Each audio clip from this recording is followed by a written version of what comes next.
put in the Milky Way, and I'm soaring, soaring.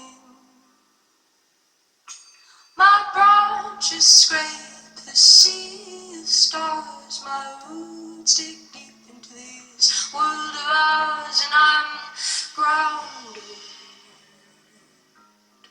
grounded.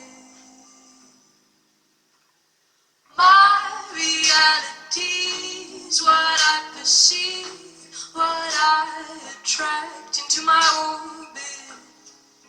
Worries fade into the haze, the air feels different this time around, different this time around. Hi everyone, hope everyone's enjoying the solstice and the full moon that's going to be coming up for Christmas, which I want to talk about today. And I'm sorry I haven't been around, and I appreciate a few of you reaching out and finding, connecting with me and finding out what I've been up to. But my life literally got flipped upside down. I ended a 13-year relationship, and then I got sick for over a month with, I guess, kind of like a cold that wouldn't go away. And then I realized it was partly because I was wearing my obsidian stone that somebody just had given me about a month ago. So lots of learning. I've been going through lots of learning, lots of inward journey, and trying to really feel where my future is going. So partly what's going on with this full moon, it will be asking the same scenario from people. Okay, so I'm gonna go into the full moon, but what we see here is, we know when the sun on Christmas, it's right in the Golden Gate. This is the Golden Gate. It's like the Milky Way comes up here, and there's like this yellow golden circle called the golden egg, and that's where the solstice and Christmas, 3 days later, when the sun starts to be born again, is Jesus's birthday. So we have Mercury, which is your mind. It's also finance in a way. It's rules finance, the currency of the planet, Mercury, communication, and also we have Mars there. Now, Mars rules Scorpio and the upper house of Scorpio, which is Ophiuchus. And this is all about your hidden journey, your transformation, your energy with other people. It rules the 8th house, right? So Scorpio Ophiuchus rules the 8th house.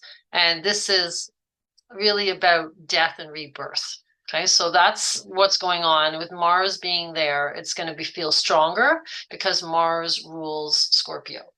Okay, so now we have Venus in Libra at the same time, which is her house, right? She rules Libra. So these are very strong energies. The planets are in their own constellations.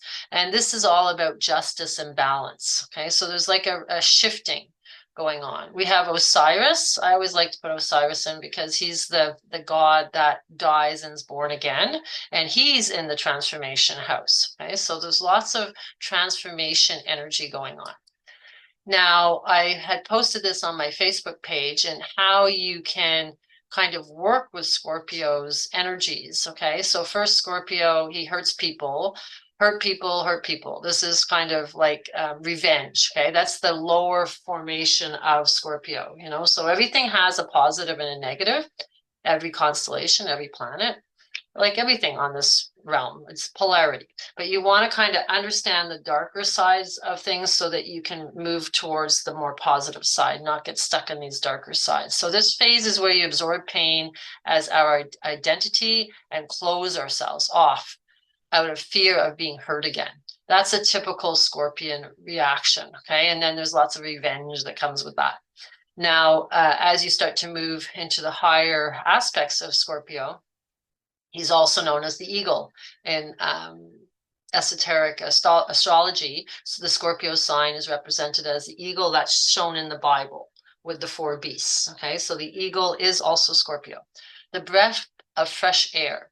Inspiration reaches us and lifts our perspectives to a new point of view. This is where we begin to open ourselves up to new possibilities. And that's kind of where I'm at, because I've shifted and I decided to stay on my property and we started to create a food bank. We're going to be doing community gardening to help people. So I've created a new direction in my life. Okay, so that's what's going on. And then the Phoenix is when you're pioneering our own destiny. You're actually fulfilling it. The newfound inspiration empowers us to break out of the victim mindset and into a co-creator of our own reality. Okay, so that's heavy right now because of where Mars is in Scorpio. Okay, now the moon is very interesting because on the 25th, it's almost full. It's going to be full on Boxing Day, but it's still, you know, very bright in the sky. And it's right on the Elnath star. Now, this is the right, well, the left horn of Taurus, okay? It's actually the left horn of Taurus. And this star I've researched before, and it had like, I'd researched to find out that it had like kind of a negative aspect to it.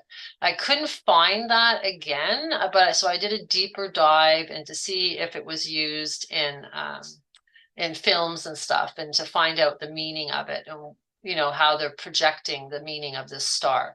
And we'll go into that. We have Jupiter coming into Aries, the crown chakra. He's right on the head of Sitis, the beast, which is, you know, this is the hand of God here. So this is really powerful. Now it all depends, like, is it going to be the beast or is it going to be the hand of God, right? So it's really how you're channeling the energies.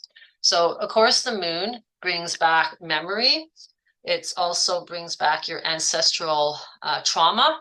Okay, it's all to do with your home and your heart chakra, right? It rules the breast. Okay, so that's why the house of home is ruled by the breast. It makes sense. It's the mother's milk. Okay, so they're saying there's this rare full moon on Christmas Day. Okay, so it's happening on the Milky Way anti-center. The galactic anti-center lies 3 degrees east of the star Elnath. This 3 degrees is about the amount of the sky when you put your thumb covers when held at your arm's length.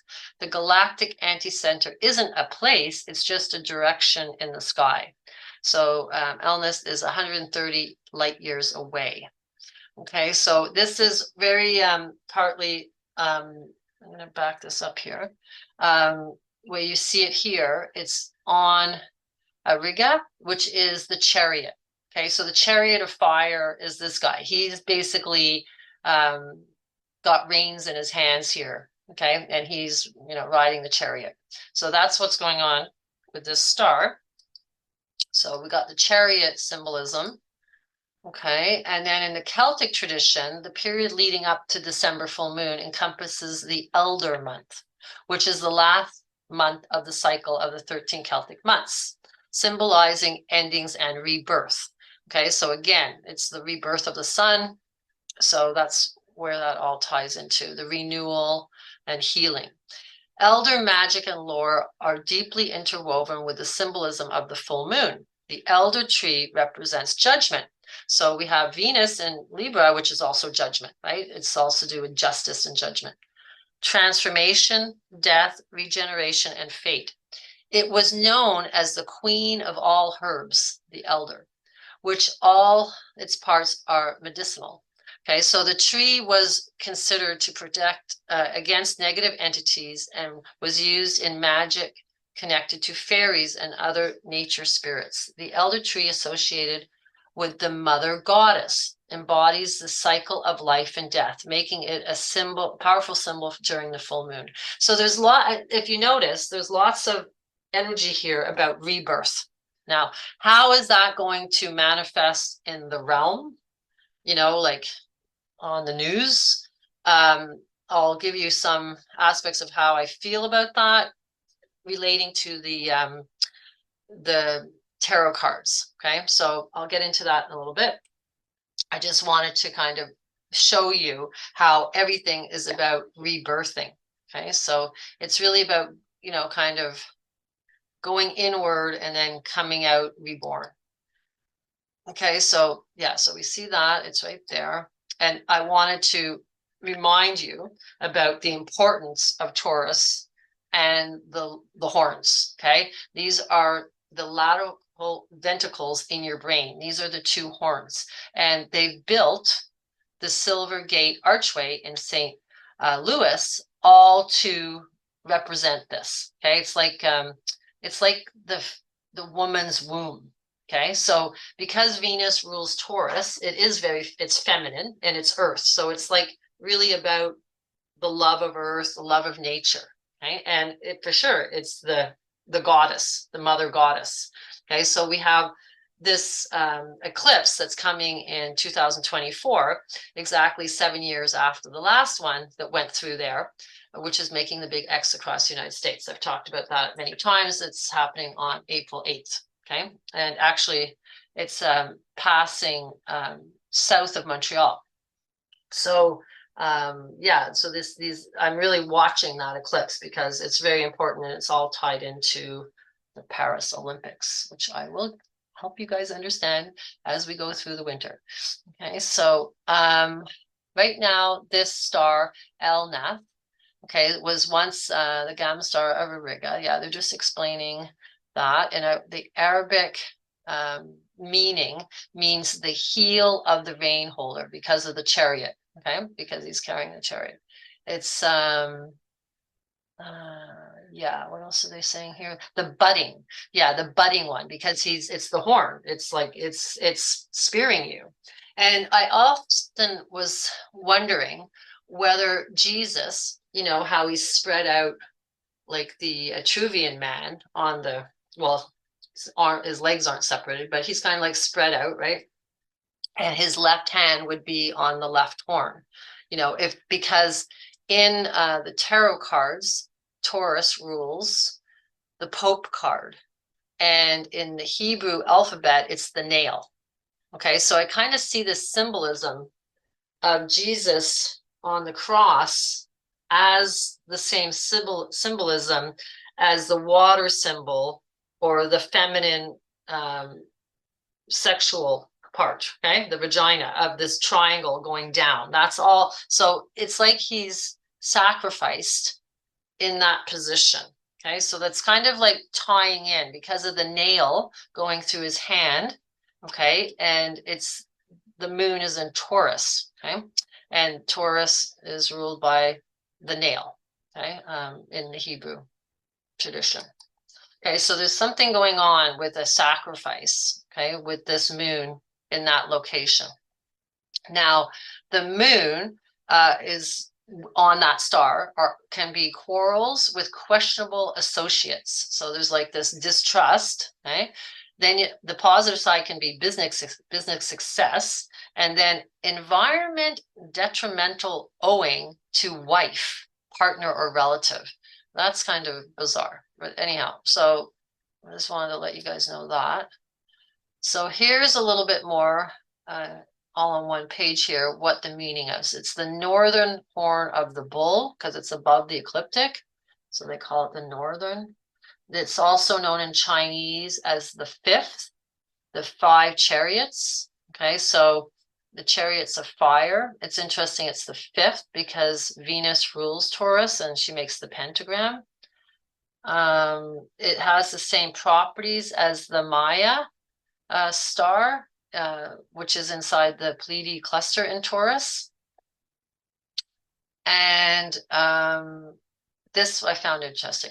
In Star Trek series, the main character Spock is pulled off course during a mission and must land on Taurus 2, a planet which orbits Elnath. Okay, so that star. So it's like they're saying, you know, that this star is very important to Taurus. Okay. And the episode was called Galileo 7.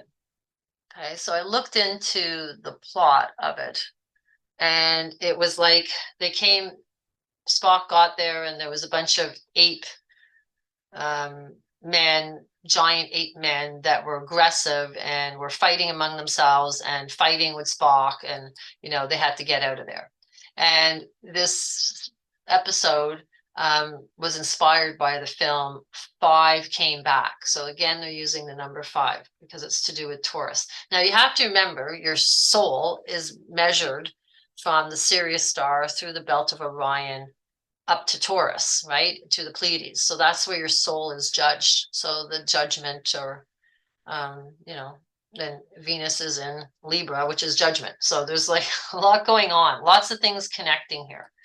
Okay. And then this movie goes back to backed from eternity. Okay. So all these movies that this show was about was kind of like people getting stranded and having to get back. Okay, so it's all like the survival shows, where they get, and they have to like work together, and some of them die, and then they get out of there, So it's interesting. So it's all kind of based on this Taurus constellation around the star. So they're saying, yeah, it's survival films. Okay, so yeah, so anyhow, I just thought that was just kind of weird how that's all coming around. So yeah, so it's going to be beautiful tradition with the full moon on Christmas. Santa Claus and his reindeers are supposed to fly by, but we just have to kind of understand how the energies are going to be used. But personally, it's all about kind of going inward and then being reborn. But I think on the realm side, it would be interesting if something's going on with the Pope, because of the Pope, card is ruled by Taurus. So you just keep your eyes peeled if you see anything in the news, and send it to me, because I'm always kind of fascinated how the sky is kind of ruling what's happening in our daily lives through the media. So anyhow, yeah, I'm going to be super busy next year with all my projects, but I'm still going to be doing my astrology. I just had to go back to work, to my normal job, because there was just not any money coming in through the internet. So I had to go back and start working again. So I am busy, but at the same time, I feel very renewed, like rebirthing. And I hope you guys are getting that feeling too, and just kind of feeling like you're just starting to blossom now. But because for me, it's all about community and trying to create, a safe haven that's off grid and still able to bring income in. So it's quite fascinating that I'm getting the support now. I have new people in my life, and it's exciting because it's like my door has been blasted open and I'm able to do this now. So I hope you guys are feeling the rebirth with Osiris in the Golden Gate there. So enjoy your Christmas. Happy New Year. I know the last day of this year, I think, what's the numbers? It's 1, 2, 3, and then yeah, 1, 2, 3, 1, and it's the year, 2, 2, 3. It's like it's crazy. It's a 1, 2, 3 number, 1, 2, 3 number. It's like, so it is a very magical time if you want to use the numbers, or if you're looking at the tarot, or if you're looking at Kabbalah. It's all very symbolic with the full moon being in Taurus, and it's a very important place of the sky. It's like on the top of Orion's hammer. So yeah, it's going to be kind of intense. So just ride the wave, enjoy, have a great Christmas and a happy New Year. And I'll be back in the new year. Take care.